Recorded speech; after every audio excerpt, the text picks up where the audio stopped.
उन्हाळ्याच्या या वातावरणात जर तुम्ही एअर कूलरचा वापर करत असाल तर सावधान व्हा, कारण याच एअर कूलरमुळे 2 जणांनी त्यांचा जीव गमावलाय। धुळ्यामधून ही धक्कादायक बातमी समोर येते।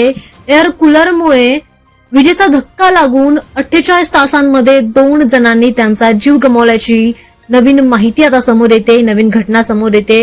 या घटनेमुळे आता परिसरामध्ये देखील हळहळ व्यक्त केली जाते आणि आता स्थानिकांना देखील चिंता वाटू लागली आहे। माहितीनुसार घरात वापरल्या जाणाऱ्या एअर कूलर मधून विजेचा प्रवाह लीक झाल्यामुळे या दुर्घटना घडलेल्या आहेत। 2 घटनांमध्ये संबंधित व्यक्तींना जोरदार विजेचा धक्का बसलाय आणि त्यांनी जागीच जीव गमावलाय।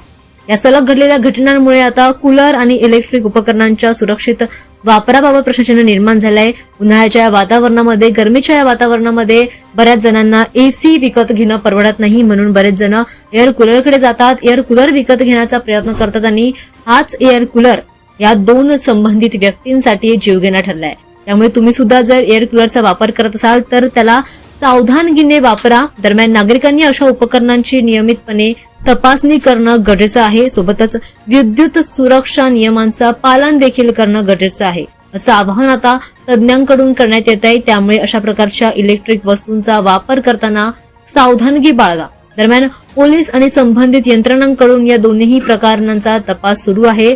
मात्र तोपर्यंत अशा उपकरणांचा वापर करताना पोलिसांनी नागरिकांना सुद्धा या संपूर्ण घडलेल्या घटनांनंतर आता या उपकरणांचा एक विशिष्ट पद्धतीने वापर करण्याचं आवाहन केलेलं आहे।